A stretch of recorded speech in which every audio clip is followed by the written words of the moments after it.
And I don't have a question so much as some color that I might be able to add because I came from the U.S. Attorney's Office, Mm. where for a couple of years I was one of the people running the drug trafficking section. In 2023, 2024, and into 2025, there was a really coordinated effort between the city and the feds. So between SFPD and the DA on the one side, and federal agents led by DEA and FBI and the US Attorney's Office on the other side, really, really focused on drug dealing in the Tenderloin in particular. And we did a lot of coordinated work, not just coordinated operations, but also in court. We really increased the pressure on defendants, not on the certainty of arrest, although those went up, but on the certainty of prosecution. What we did is we would just pick a random day each week, and we would tell the DA that was our day. The DA would go into court, and for every drug case, they would dismiss it in favor of federal prosecution.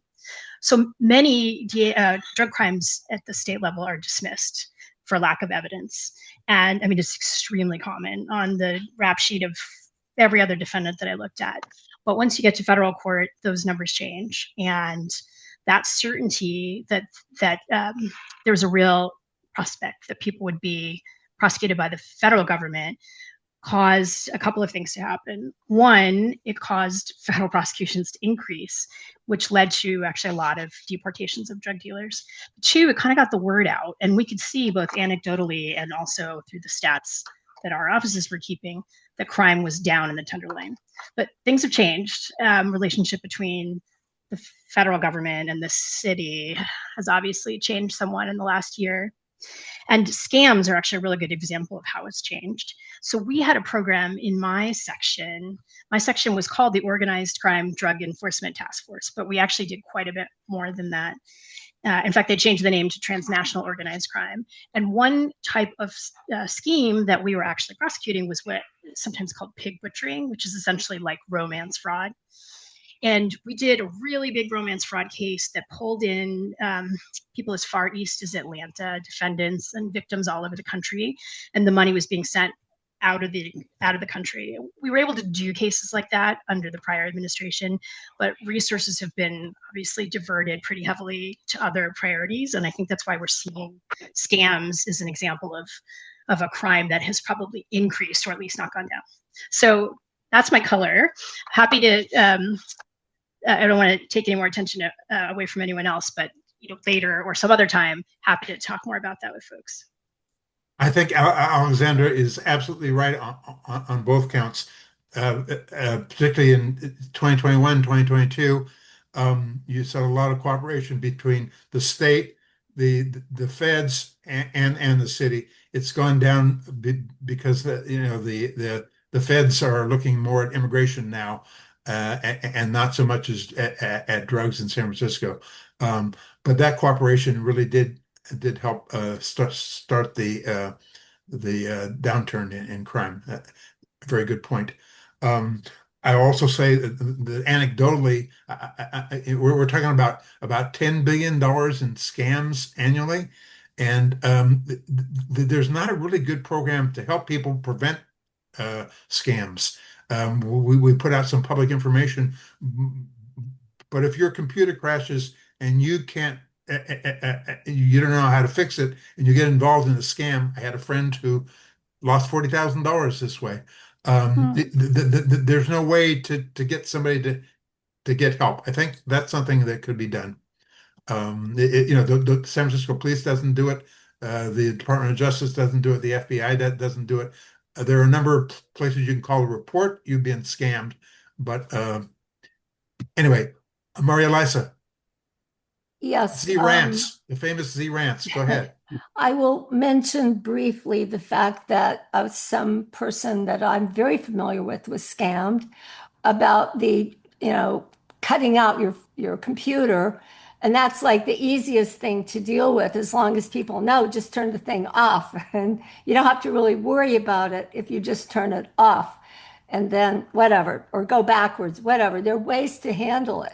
And that's the kind of thing that education about it would help. However, the reason I have my hand raised is I just wanted to mention the correlation between funding the public defender's office and the DA's office. Yeah. If you're giving all this money to the DA to do the prosecutions, but you're not properly funding enough attorneys on the other side, then you're not going to, that's why the public defender's not able to do the work that you want them to do.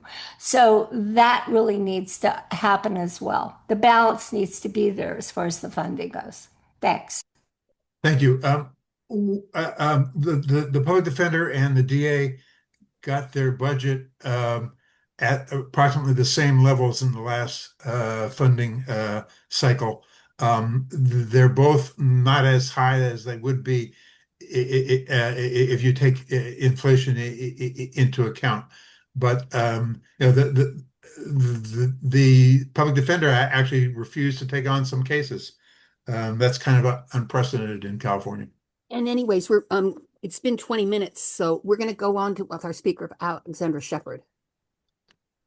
Thank you. And Alexandra, I hope I can contact you. I'd like some more information. Thanks. Sure. Well, I see that Greg Wagner is here. Oh, good. Hi, all. I just really briefly wanted to say hi, and I've actually got to run and pick up a kid, so I'm just here for a minute. But I just wanted to kind of come connect with you all because I think the last time that we spoke was in the process of we're still in the planning and recruiting stage of the Inspector General position. But because we had talked about it and we got some thoughts and feedback from this group, I thought I'd just jump in and say hi and introduce Alex, although she needs no introduction and already in the conversation with you. But just to say, after the charter amendment approving this position passed, we spent a good deal of time really trying to think through how we were going to design this position organizationally, and also how we wanted to write the job description and the type of candidate that we were looking for. So we didn't do this off the cuff. We put in quite a lot of effort to really think through how this position will work with other roles within the city government, including within our own office, with the city attorney, with the district attorney, with the civil service folks, the ethics commission. And then we did a national recruitment where we really leveraged a lot of networks in California, but nationwide. And we got an incredible response. We got a large list of excellent applicants.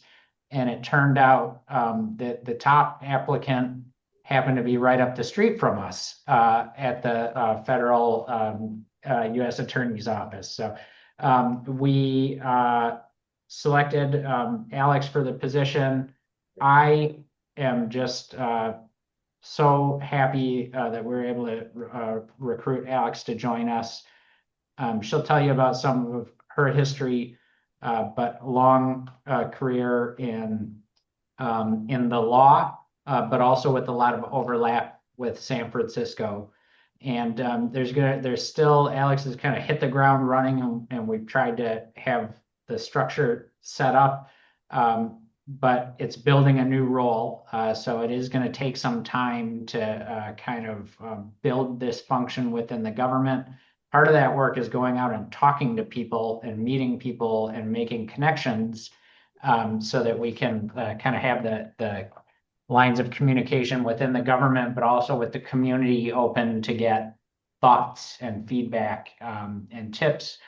But that's where we are right now. So Alex is in the controller's office and is working closely with staff in the controller's office, including our whistleblower program and our audits team and a number of others to try to kind of build out what we hope will be a permanent and successful kind of new addition to our city's network of kind of public integrity roles. So I'll leave it at that, but just wanted to say hi and close the loop on our last conversation. Then I gotta go run and pick up for baseball practice. So Nice to see you all. Nice to see you. Thanks for stopping by. Thank you, Greg. Thanks all. All right. I am happy to get started. I had slides, but I have to be honest with you, I have become extremely accustomed to using Teams and not Zoom, and getting my slides without all my notes on them up on the screen may be hard. But there are very few slides and they're very basic. So I think we can talk through it. I thought I would start by telling you a little bit about myself. You already heard some. Then I obviously want to talk about the IG program, what we're looking at, kind of what my vision is, what I can do and can't do, and what I'm actually doing like right now. So I came to the controller's office, to the IG position from the Department of Justice. I was there as an attorney for almost 20 years, really, really close to 20 years. Most of that time I did white collar work. So the kind of work I think is particularly useful for the IG position. I spent 13 years in the antitrust division at the Department of Justice, where I did criminal price fixing, bid rigging, market share, allocation cases, a lot of international cases, but also a number of domestic cases, a lot of construction, for example. And in that role, I actually got a chance to spend some time in Ukraine. We had a joint program with the Federal Trade Commission advising the Ukrainian government on competition issues. And I was in kind of the first wave. It was a very small program. At any given time, there were 2 attorneys and an economist and a translator. And so when I went, it was the second group. We were really in the relationship building phase. We were starting up the office and we were building relationships. That kind of work has come in really handy, obviously, for setting up the IG program. And it also caused me to realize that I wanted a change from 13 years of price fixing and bid rigging. So I went to the U.S. Attorney's Office. And there I really did a wide variety of cases, a lot more white collar, guns and drugs, spent a lot of time in court. And that has also been a particularly useful skill for this position, where I've just had a lot of thinking on my feet and pivoting and condensing my presentation. For example, if we go too long tonight, I can condense my presentation on a dime. Really, really helpful skills. Spent a couple years as the head of the narcotics trafficking program, one of the heads of that program. And then I spent a lot of my time at the U.S. Attorney's Office working on the San Francisco City Hall cases. So my main case was the Recology investigation. I ended up not getting it across the finish line because I had to have some pretty major surgery, but I worked on the Sandra Zuniga prosecution. I did the sentencing for Mohammed Nuru. I was involved in a lot of those cases and really gave me a lot of exposure to the city for obvious reasons. Learned a lot about city government. I have lived here in San Francisco for 25 years, not long after law school. So although I'm not from here originally, my whole family, with the exception of one of my siblings, we all live here in the Bay Area. I live in the city, and I really feel a sense of kind of like wanting to give something back to the city. And that's one of the reasons why I applied for the position. So now let me switch to why we're here, which is to talk about the Inspector General program. If you follow the ballot measure and the discussion around it, you know that kind of the North Star for the Inspector General program in San Francisco, but also all over the country, are fraud, waste, and abuse. And you'll hear me use those terms a bunch. It's really kind of a spectrum. There's not hard lines between them. And I don't normally have a need to specifically say something is fraud or something is waste. But sometimes it's helpful to just sort of define it, because that's really one of the things I'm looking at if I'm deciding whether I want to pursue something. Fraud is maybe the thing we're most familiar with. Someone intentionally lying or omitting some important fact in order to get something. So embezzlement, bribery, bid rigging, they're different crimes technically, but they're kind of all variations on the theme of fraud. And abuse, going further down the spectrum, is really like misusing someone's position or authority. And the really classic example of that is when somebody who has a position gets pulled over for speeding, and the first thing they say is, don't you know who I am? It's really abusing your position. And in fact, in the federal government, that is a felony, something I've always been really, really careful about. And there's other examples of abuse. I think we've seen some of them in the news recently, really like misusing your position for personal gain. So having subordinates run your personal errands, taking extravagant travel on the city's dime, having personal conflicts that you don't disclose. And then the last part of the spectrum is waste. And waste is like not a sexy topic, but it's actually something that I think an inspector general can really play an important role in kind of rooting out. And it's kind of common sense. You know, if the city has like multiple software licenses, each one costs a fortune for the same program that's used by a small number of people. That's an example of waste. Buying expensive supplies that just aren't necessary. Spending, making a big spend on a particular item that's really not needed. It's just sort of wanted. So looking into waste is a way I think we can return a lot of money to the city. And that's kind of the goal. So what I wanted to turn to next is what the Inspector General's role really is in addressing waste, fraud, and abuse. What makes me and the IG program different than some of the existing resources?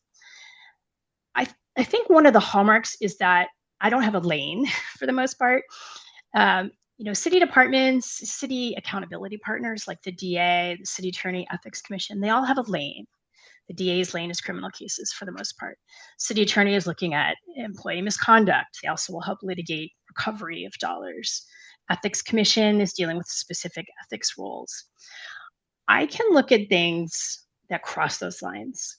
And I think that will be really helpful, particularly in areas where there's like a gap in coverage, something that isn't, for whatever reason, doesn't have oversight.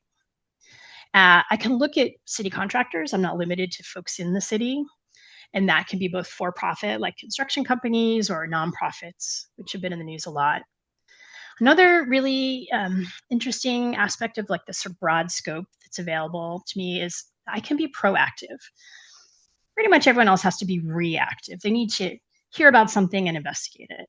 I can actually go out and look for things. And we've developed a few tools for that. Some of it is literally just, I get 5 tips about something related to a particular department, and I can put those together and realize there's actually a systemic problem here. But we also have a big kind of data analytics program. We have access in the controller's office to data sets from all over the city, and someone who's just super talented with this inside the department put together kind of a front end that pulls data from a lot of different departments. And so by way of example, we have a screen that shows for each department employees and suppliers who share addresses. And many times those addresses are shared because it's a big apartment complex. But sometimes they're shared because there's an undisclosed conflict between an employee and a supplier. So I can and have been looking at things like that. I will say, though, I think this is a really important point to make. Even though I have a broad scope, I still have to do kind of the thing that a prosecutor or an investigator does. I have to follow the facts, whatever they are, and the law. So city code, state law, federal law, whatever that is. And keeping those as like my guiding light, facts and law, will make sure that even though I have a broad scope, that we don't misuse it. The other thing that I think is a feature of the program is that we're looking at really kind of high impact cases. And I'm focusing on 2 big metrics. One is things which have the potential to lead to a significant dollar recovery for the city, or things which might have an outsized deterrent effect. So let's say there's somebody in a particular department the department has been the subject of scrutiny. There might be someone in the department doing the exact thing that has led the department to be scrutinized in the past. And maybe it's a small dollar value, but it's likely to get a lot of press and has the potential to reach people who are working in the department who realize, we're not going away and we're not playing around. And just because we've already gone after someone in a particular department for something doesn't mean we're not going to do it again.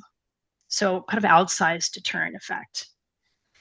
There's other things that considerations that I have in deciding whether to proceed with an investigation.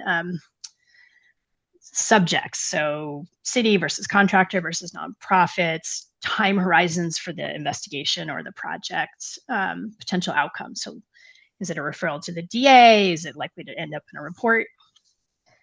And that leads me to the next thing that I think is a feature of the Inspector General program, which is that I don't have to just do investigations. I think that's really important. A lot of things might come through our program that are criminal in nature. And the charter says I have to refer those right away to the DA. And then the DA and I can decide. In fact, we've already done that in one investigation. I referred something to them, and then we decided it'd be better for me to continue to see whether this is really going to be a criminal case or not. And there might be other times when the DA just takes it right away and they want to handle the investigation to make sure that we're preserving the options that are kind of required for a criminal case. I can also oversee audits. So as Greg mentioned, we've got a terrific, genuinely terrific audits group in the controller's office. And they are going to, as time goes on, do some audits at my suggestion. And although someone who's more experienced in audits would oversee that, I will be sort of big picture over audits. The other piece of the program is it's got different names, evaluations, reviews.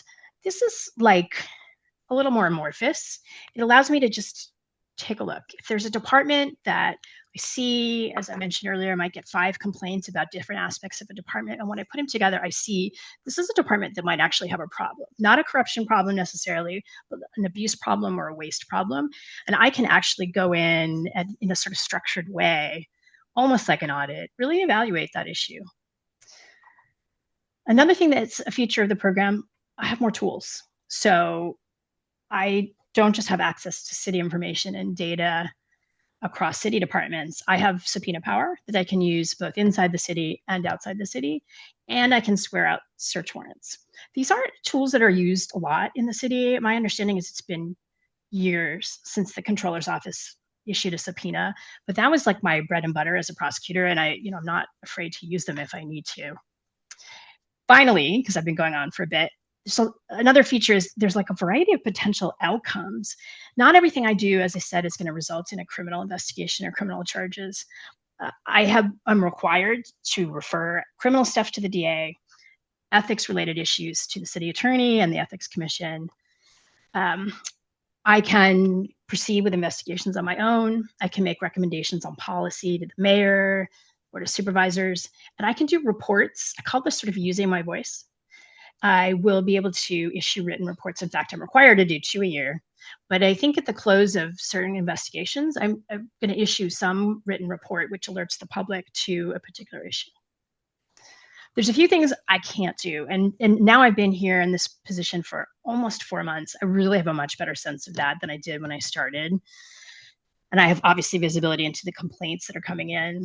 So I can't be a court of last resort for any one person. There are folks who really would like more help with whatever they're working on. And I just may not be able to do that. I can't help someone with their custody case. I can't take an appeal of an employment decision or a permitting issue. I can't, well, I say I can't. I don't want to duplicate work that's already been done because one of the things I have to do is be a good steward of city resources. Some work I can't do because it has to go to another department, like ethics, certain ethics things have to be referred to the ethics commission, although we could work them together if we decide to do that. And the last thing I can't do is really this is sort of big picture. I can't do everything. I'm going to have to make hard choices about intake. In fact, I've already made some. And I know that not everyone's going to be happy about that. And that is just a feature of our program. We only have so many resources and the city has a pretty significant budget issue. So I don't envision the office getting a lot bigger. So I'm going to be creative about what I do have and how I can use it. Now, finally, I just want to tell you what I'm actually doing right now. I think of it as 3 tracks. I'm setting up the office, which has actually been really time consuming. We think we take a lot of things for granted when we start a new job, that there are policies, that there are procedures, that there's a website. None of those things. I have none of those things. So I'm working on a handbook, which is really to provide guidance, not just for me, but for the future on how to do things right, but also one that people outside of my office can look at. So it'll be available on the web. So you know that I'm following standards. I think that's going to be really important for people to understand. We're working on building out our website, which is very bare bones if you've looked at it. We're working on a case management system that's actually going to be super important to staying on top of the things that come in. I'm hiring. I get to hire 2 people specifically for the IG's office. And there's even like other office things that I hadn't thought about, like office supplies. I had to get office supplies when I started. So that's track 1. Track 2, as Greg mentioned, is outreach. Doing a lot of internal city outreach right now, just getting to know folks in the city. And I'm starting to do external outreach. And in fact, you are the first external group that I've spoken to. So I'm extra happy to be here. I hope to do more of this as the office capacity grows. I think it's going to be really, really important to do that. And then finally, I'm actually sort of doing the IG work, like the meat of the work. That is investigations and evaluations or reviews. We've received a lot of email complaints. A number of them have come just to the Inspector General email. A number of them also overlap with the whistleblower program. And I am pursuing several in conjunction with folks in whistleblower or in CSA audits, including a fraud case or potential fraud case by a city contractor. I've also proactively initiated a few projects, including, as I alluded to, evaluating a particular department and certain issues, and using the data analytics program to identify what looks to me like a pretty certain fraud by a city employee. So that's it. That is a very big picture. I talked a little longer than I expected. So I really wanted to turn it back to you to see if you have any questions or if there's anything you want me to elaborate on. Okay, Jean, you're muted, but you have the first question as soon as you unmute. Okay, thank you. This is fascinating. Welcome and thank you very much. I think this is a much needed program.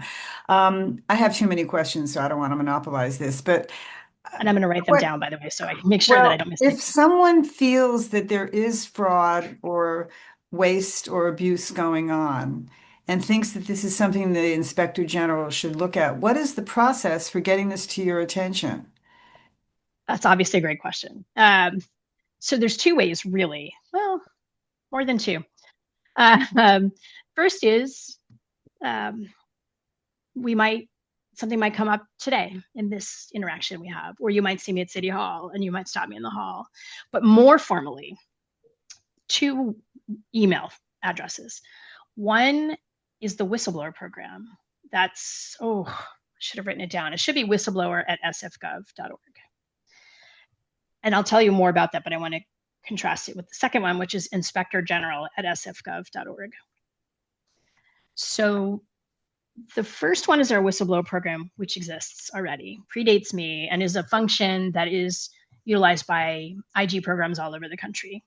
Pretty significant confidentiality attaches to those complaints. So if you want to report something and you feel very uncomfortable with the idea that your involvement or even the subject of your complaint that it would get out, you would report it to the whistleblower program. So let's say you're a city employee and you believe that your boss is retaliating against you and others for some reason. You might never want that to get out.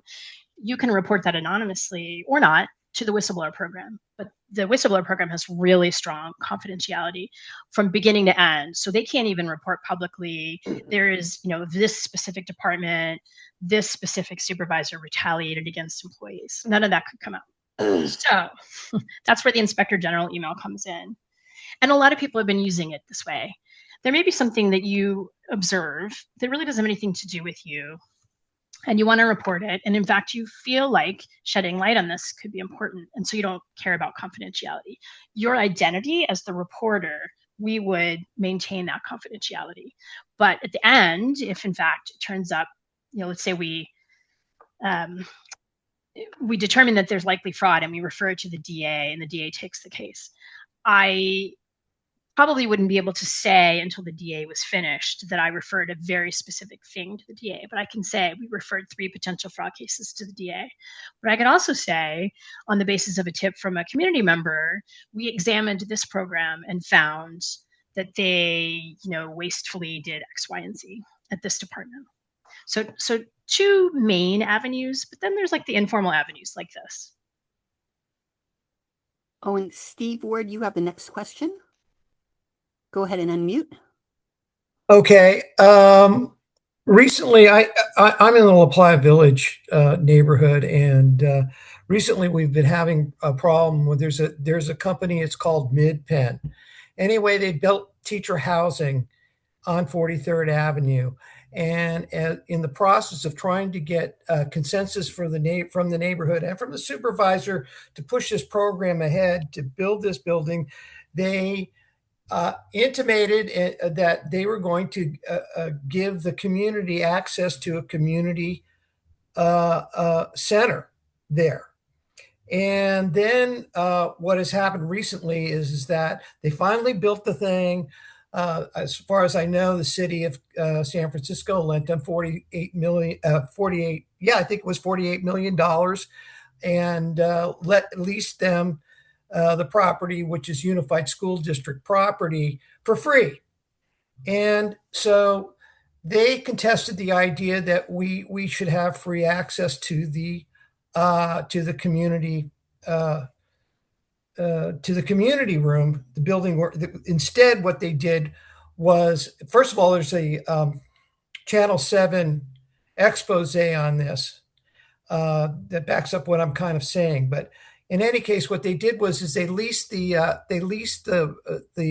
building out to a nonprofit called CASA. Okay, and they put the responsibility on them to carry the liability insurance and to control and to allow the access to the community. And so what eventually happens is that the deal is that they will lease this community room out to nonprofits for $50 an hour, and to profit, personal individuals for $100 an hour, to this room, in order to offset the cost of carrying the liability insurance and also maintaining the place.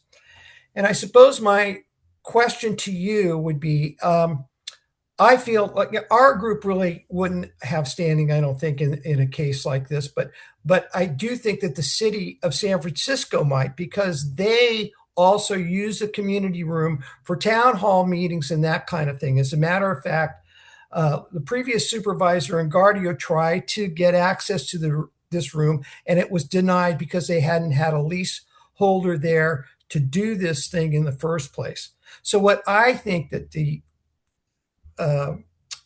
IG could do was define the contract between the city and Midpen to discover what is the language that describes the community room, and whether or not there should be free access to that. And I think that they should let it's a good nonprofit. They're an after-school program. It's a good fit for the room, but I don't think that they should be charging us, $150 an hour or $50 an hour or $100 an hour for the access that they promised, that they intimated would be for free. So I don't know what the language actually says, but it might be something that you might be interested in. In that case, then the city would definitely have an interest in this. Steve, we've got time limits, so could you please wrap it up? That's it. That was what I wanted to say. And Alexander, is this something that would be under your purview? I actually don't know the answer to that, but my first thought is, so I'm still getting to know city resources. I think those contracts are publicly available through Data SF. I'm not 100% sure, but I think they're supposed to be in any event. But that is interesting, because it Is it waste, fraud, or abuse? I'm not sure. But I can certainly just take a quick look and see if that contract is available. Okay, and Frank, you have the next question. Frank Noto, you're muted. Unmute. Can you hear me now? Yes. Yes. Great. So my question is, have other large cities and counties had an inspector general Yes. with your basic capabilities? And if so, how much money have they recovered, and what the experience has been? Good question. Yes, a number of cities do. Atlanta, Baltimore, Philadelphia has one, Miami, and it's really hard. It's like hard to do an apples to apples because the sizes are. Oh, Chicago, and the reason I wanted to mention Chicago in particular is because they have like 120 people in their office at least, including entire departments. They have a legal department, they have an investigation department, uh, ranging. So Chicago is by far the biggest, and then it goes all the way down the spectrum to currently me. And although that's temporary, so it's really hard to say. But I do know that Philadelphia, and perhaps also Chicago, they actually measure on their websites their cost recovery for the city. So I would say generally it's really effective because even small sized IGs can be sort of like a gnat, a thorn in the side, shedding light on stuff. Even if I personally don't have enforcement ability, I can refer, and I can also, as I said, like use my voice. So not exactly answering your question because I don't know the dollar answer, but there definitely are a number of cities with IGs, and a number of them have really good websites actually. So you could, if you're interested, take a look at Chicago in particular. They have a great website. I think Oakland, just so you know, BART has a great website. So it's a BART IG, small group, great. They've done great work recovering money for BART. Thank you. When Lisa, you're next. All right. Hi, Alex. Thank you so much, Inspector General. There have been 3 earthquake safety and emergency response bonds, 2010, 2014, and 2020. There's a 4th that's on the ballot in June. Of the 3 that were voter approved general obligation bonds, $1.44 billion borrowed. Of that, $312.5 million was allocated to expand the auxiliary water supply system into neighborhoods that weren't currently covered. In that 16 years, 0 hydrants have been installed, 0 miles of main in the unprotected neighborhoods. The money's gone. There has never been an independent financial audit of those bonds. And the decision of how the bond money is spent is a management oversight committee, which is comprised of the head of DPW, the head of PUC, and the fire chief. From 2010 to 2020, 2 of those, one would have been head of DPW, Mohammed Nuru, you're familiar with him, and Harlan Kelly was head of PUC. The 4th one is on the ballot now, and we're asked to believe as voters that this is going to be different, but there's been 0 oversight. There's a GOBOC, General Obligation Bond Oversight Committee. They're kind of a group of rubber stamps. They actually are not overseeing it. They're sort of after the fact. Additionally, I think right now there's the Board of Supervisors has a government oversight committee. The chair of that committee is out on medical leave. And I actually not sure they have enough teeth. I mean, there just doesn't seem to be enough teeth to get to the bottom of these questions that we've got as voters. So, I would assume this falls under your purview. Yes, it does. And that is really interesting. And I'm wondering whether we could have a discussion offline about it. So it sounds like we have some time limits, but I'm interested in following up with you. Yeah, love to. I would be happy to do that. Thank you. George, you're next. Thank you. Thank you for talking with us, Alex. Um, I have one or two questions. The first one would be, have you read Dennis Herrera's book on good governance? I He wrote, haven't. Should he I? actually, he actually, well, I don't know. I didn't like it, but it might be right up your alley. Um, I thought it was poorly written, but the thing is, some of the points were very seminal, and he wrote it, and I really believe he wrote it. So might be a good book to read or at least go to. And then I'm expecting, where would I find the two reports you're going to be writing each year? On the website? Yeah, I think, well, in addition to the website, I think I'm going to like formally convey them to the Board of Supervisors and the mayor. So it should also end up in Board of Supervisors materials for a particular meeting. I'm shooting to do the first one kind of slightly on an off cycle. So we're shooting for like early fall, because honestly, we want to have something to say. And I've spent a lot of time just doing the kind of internal work of setting up the office. So I think that the first two, one will be kind of later, and then we'll do the second one kind of close in time after that. And I think we're going to try and shoot then to do a more regular, like every 6 months. But yes, it'll definitely be posted on the website. And I hope to really build out the website. You might have noticed the city's website template is slim, not necessarily easy to navigate. And so we're working on figuring out how to get more real estate on our page. Okay. And then I think I'm almost done, but there are things that happened just before you were hired. And to me, they're still unsolved, like Parks Alliance. What happened to the $4 million?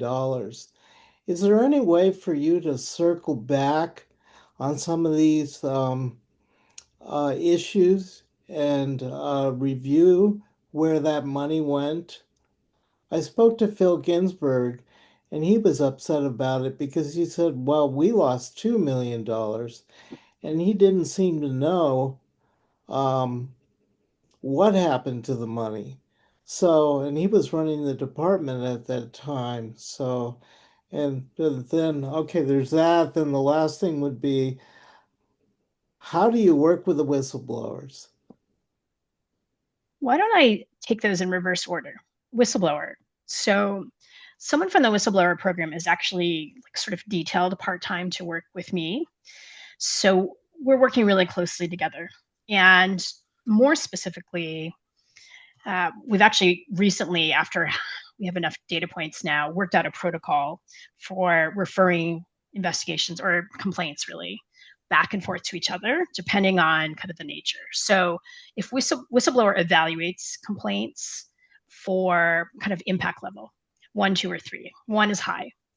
I think the general idea is that impact level 1 would be referred to me, and we can decide jointly, do I work it as an IG investigation, working in conjunction with someone from whistleblower, or do I join the whistleblower investigation? That, whether it's mine or theirs, relates more to confidentiality concerns. In addition, if something comes in and I need assistance, especially now, they are in fact loaning folks out to help me in some of my investigations because they're all experienced investigators. So it's intended to be really, really close. And it is really, really close. And we are trying, as a way to kind of conserve city resources, I'm trying to model a number of the things I use, like for example, their case management system. I'm adopting their case management system with some tweaks because it's really, really good. And I don't want the city to spend money building me a new one. Things like that. We'll try to avoid duplication. So I anticipate that's the way it's going to be going into the future, that there'll be this sort of close-knit relationship so that also we don't duplicate anything. That's really important. Then addressing your first question, really relating to Parks Alliance and some of the other things that have come up. So I am aware that each of these things is already being investigated. And so in the interest of not duplicating resources. I, for now, am standing down on some of these. There may come a time when it is actually appropriate for me to look into it. And I will say one thing. I know this from having been a prosecutor for a long time, that everybody hopes that investigations move quickly, and they almost never do, for a lot of reasons. One is you need to get documents. Well, the Parks Alliance doesn't exist anymore. So how do they get their computer records? How do they get their paper documents? They've got to puzzle through that. You want to talk to people. You have to get a hold of those people. Those things take a lot of time. So I could easily see a world in which you don't hear anything about Parks Alliance for like a while. It could be a year, but that doesn't mean nothing's happening. So so I wouldn't take too much away from the fact that you haven't sort of received immediate, heard about immediate results inside the city. Thank you. Mary Eliza, you're next. Okay, you did answer one of my questions that I sent. I had another one, and I don't think I heard the answer to that. I was mentioning the fact that some of us have done a lot of sunshine requests, and we've gotten a lot of documentation. If we're going to file some kind of, I'm not going to call it a complaint necessarily, but informative piece to you, would you be interested in having that information we've already gained as a part of the information, or do you just want to do all of your own investigating from the beginning? That's a really good question. I was really happy to see that. More information is better, but what would be really helpful is, in addition to providing what you have, is to indicating where you got it, so that I know. I may actually have to repeat a request for documentation, or, you know, if I pass something off or work something together, say with the city attorney, we might need to request it again if we think there's going to be litigation. I don't know if there's any lawyers in the group, but when there's litigation, you need to sort of be really careful about your sources. But for the initial investigation, yeah, I'd love to see that kind of stuff. Just tell me where you got it in a sunshine request and where you got it from, and I would be thrilled to get it. Well, you would definitely be getting all that information because we have it, you know, we got it from the source. A lot of it has to do with funding, and it also has to do with I'd say misuse of funds. And it gets into the ratepayers issues, which I think are really important, particularly right now, since we're dealing with this ratepayers issues and everybody's, you know, bills are going up. So anyway, thank you very much. And we look forward to more. Oh, I guess one other question I have is this. You mentioned the whistleblowers program is anonymous. And then there was another program that you mentioned, but I didn't understand what that one was and how much, you know, confidentiality is involved. Is it better to just go with the whistleblowers for now? So also a good question. And the whistleblower program, you as a reporter can choose to be anonymous or not, but the work, the investigation, and the results, they remain anonymous throughout to the very end. So if you, I'll give you an example of when that might be appropriate. Actually, I think the one I gave before is a good one. You work for the city, you feel that you've been retaliated against or discriminated against on the basis by a supervisor who you think is actually discriminating against a lot of people who say, maybe based on their national origin, you do not feel comfortable reporting that yourself to someone in your department, you could submit a whistleblower complaint. That whole investigation would remain anonymous. At the end, let's say that the supervisor, that it's substantiated, and the supervisor is fired. None of that comes out. It would just be a very anonymized report that, you know, there was a report of discrimination and against people of a certain national origin at a city department, and it was resolved with the termination of the employee. The other program is the Inspector General program. We have sort of more leeway in terms of confidentiality, and that means really, I think a lot of things that come through the IG program, we're not going to want the end result to be anonymous, and so we'll want to have a little bit more flexibility, but we will always, if the reporter wants it, keep their identity confidential. there are state law provisions that relate to confidentiality that would still apply to us.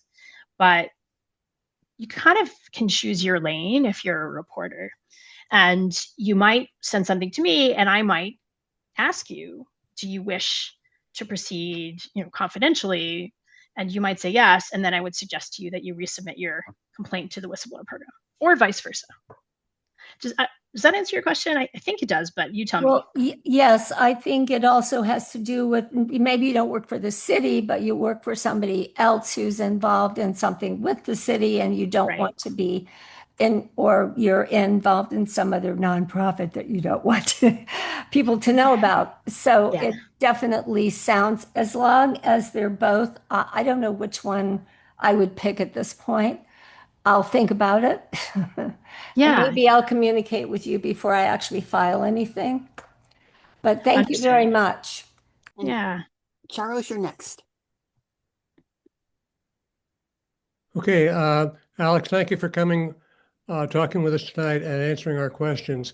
I was very interested in hearing you talk about the referrals and investigations that you are involved with, and particularly mentioned the whistleblowers that I believe you said that you have cases that you share with them. You refer a case to them, or you jointly have an investigation with them. Do you have a similar relationship with the Ethics Commission? The reason I ask about that is that 10 years ago, I was on the civil grand jury, and a friend of mine, Larry Bush, and I got involved in a lot of work with the Ethics Commission from the civil grand jury, and wound up helping them change their leadership and their program and made it a much better organization. And one of the things that we were really after them to change was the idea of behested payments. Is that something that you are investigating with the Ethics Commission, perhaps, about behested payments? I want to break your question down into two. So starting with your more general question at the beginning, am I working on things with the Ethics Commission? We're still sort of working on the process, but that's the idea. I have already established a really good relationship with the Ethics Commission. I think we're really aligned in terms of what we want to see for the city. So there definitely is room in the charter for us to work together, and I do envision that for sure. So then on to your next question, or on to the second half of the question. Am I interested in behested payments? I am. Recology, the Recology investigation, that was really my baby, and behested payments were an important part of that. So I'm certainly interested in it. And that's probably all that I can really say at this point. So I am very aware of the rules on behested payments. Okay, very good. Thank you. And one more good work. Last but not least, John. Thank you, Deborah, and General Shepard. Thanks for being here. Two questions, but really, I want to focus on what you said earlier in your presentation, General Shepard, about abuse, about fraud, abuse, and waste. As you outlined, fraud and waste, most people add up cases like those in dollar amounts. We brought this fraud case, we uncovered this waste, and we saved X million, et cetera.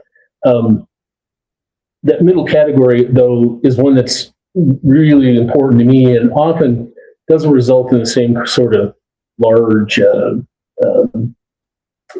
financial amounts.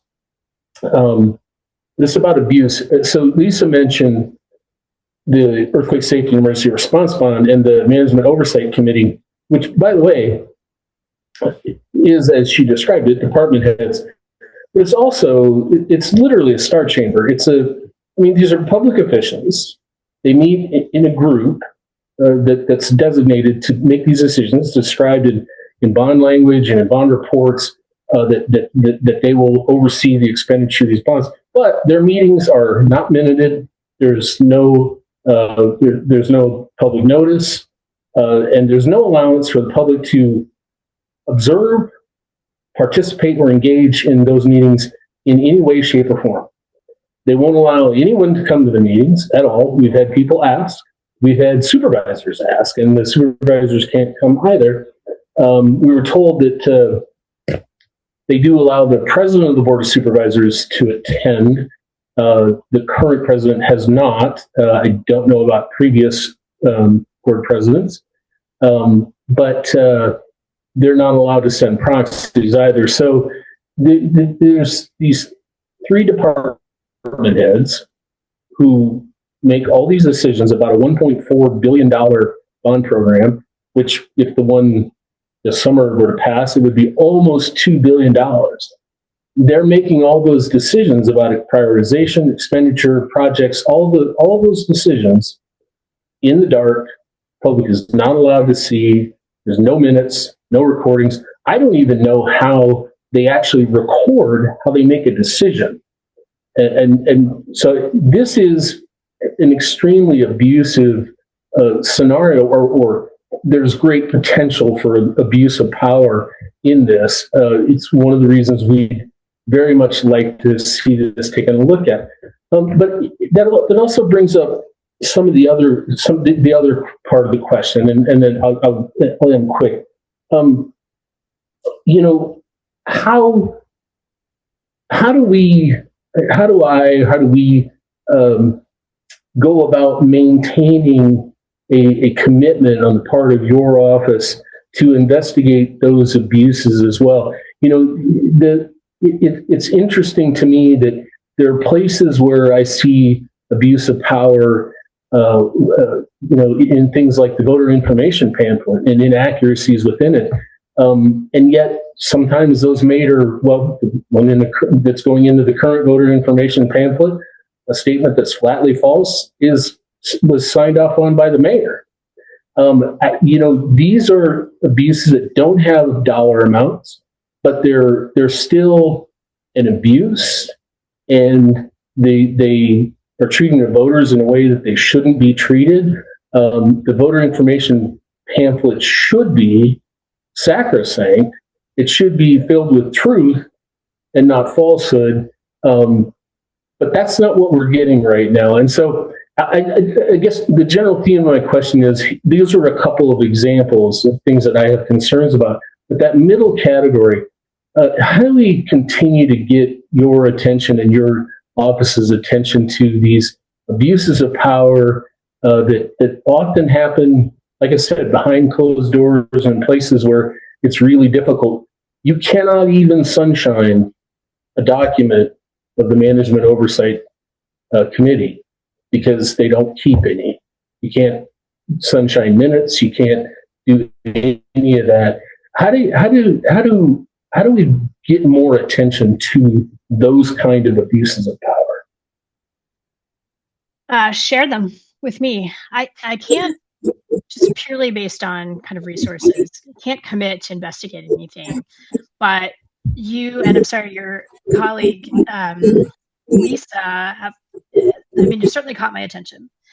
And I think that kind of middle category of abuse is an area where there's a gap in some ways. The civil grand jury, I know, can look into things, and there are community groups who can ask about things, but I think IGs in other communities also focus on this category because I'm not going to be able to prosecute someone criminally, and I'm not going to be able to initiate discipline against someone, but I can certainly kind of look into and inform the public about things which appear to be abuses of power or neglect in some way. So I think the answer is, send me emails or give me some idea what you want to talk about, and we can set up a call, or I can meet with you in City Hall. I know that this group and the folks who are in this group that you commit, I can just tell by the presentation at the beginning, you commit a lot of time and energy to looking at things in the city. And I think it's really important to get viewpoints from outside the city bubble, the City Hall bubble. So that's how, just keep sharing that with me.